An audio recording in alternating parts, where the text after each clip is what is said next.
Hi there, Gary Korb with a very interesting fan mail question from Stephen in Highland, New York. He writes, do you think cigars are stronger now than they were 15 to 20 years ago? Well, let me start by saying that there are probably more cigars that fall under the stronger category today, but I think the answer has to do with the increased number of cigars being made in Nicaragua the past 15 to 20 years. Now, I wouldn't necessarily say that cigars are stronger today. It would be fairer to say that they are more full-flavored, okay? And Nicaragua has really been a gold mine for cigar makers. I mean, the immense variety of tobaccos that are grown in Nicaragua is amazing. Add to that the improvements they've had in irrigation, fertilization, hybridization, plus you take these blenders' unique methods of fermentation and aging. They all have their little trade secrets, and you've got some really amazing full-flavored / full-bodied cigars to choose from. Now, keep in mind that there are a lot of full-bodied cigars that aren't strong in the knock your block off sense, okay? Even cigar companies based outside of Nicaragua have used Nicaraguan leaf in their cigars for more than 20 years. Now, today, they're using it a lot more to give their blends that Nicaraguan forward character, as they call it. I mean, sometimes they even do Nicaraguan puros, where all the tobaccos are from Nicaragua. Now, you know, it's funny. When I look at my humidors these days, I notice that most of the cigars are either made in Nicaragua or almost all of them have some kind of Nicaraguan tobacco in them, and they're pretty much in the medium full to full body range in strength. So let's take a look at some of them. So here's a mess of cigars that I took out of my humidors, just kind of at random. I tried to represent as many people as I could. And what I'm going to do is we're going to pull some out and show you what I mean by full-flavored, strong, medium, whatever you want to call it. Okay, what we've got here are some really famous Nicaraguan brands. I mean, these go back old school, right? Okay, so you have Padron, 45 years. That's a full-bodied, full-flavored cigar. Definitely full-bodied. You have the Antonio from Hoya de Nicaragua, full-bodied. Also very flavorful. And then the Oliva V Lancero, which is a really nice cigar, and it's a little more maybe medium plus, but again, full flavored. And then there's the famous Liga Privada number 9 from Drew Estate, which is also full bodied. Here are a couple of other really, really great Nicaraguan blend cigars that are not so much strong.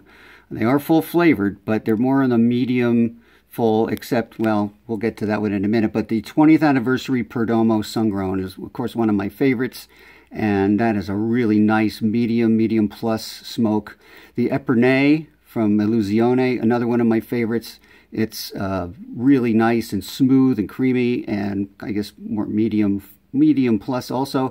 And then there's, you can go even, you know, if you want to go on the more mellow side, the Sobra Mesa Brule, which was a huge hit when it came out last summer, was absolutely dynamite, and it's very mellow. So not all Nicaraguan cigars are strong. Here are some really nice Nicaraguans from, I guess, what you would call the new breed of cigar makers. And, of course, we have the Aging Room Cuatro Nicaragua, which is the #1 cigar of the year right now. And that is from Rafael Nadal. And we, of course, have A.J. Fernandez's Enclave selection.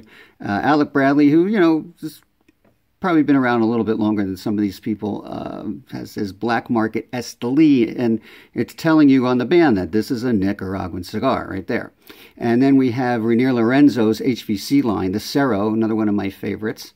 And he uses Aganorsa tobacco in his cigars. And speaking of Aganorsa tobacco, the Siboney Reserve Maduro, also made by Aganorsa, and another wonderful full-flavored, full-bodied cigar. Not necessarily real strong, but real flavorful. Here are a few more Nicaraguan notables. We have the My Father Le Bijou 1922 from Don Pepin.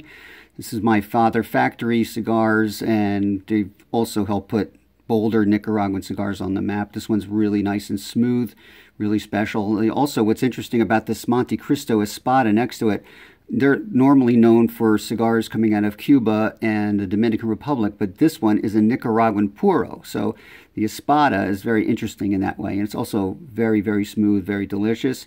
Then there's the Ernesto Perez Carrillo 80th anniversary cigar which he made for Famous Smoke Shop, and this is based on the La Historia line. It's a wonderful cigar. It's more medium full. It's not super strong.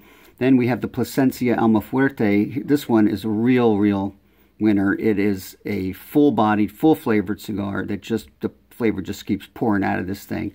And it's just a marvelous smoke. And then we have the Rocky Patel Royale, which is really a nice surprise.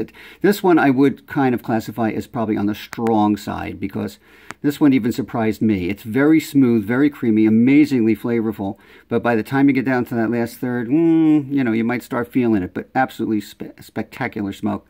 Okay, so to sum it up, yes, there are more so-called strong cigars these days, but most aren't strong just for the sake of being strong. They're just more full-flavored. Okay, so that's how I see it. Thanks for the question, Stephen, and happy smokes.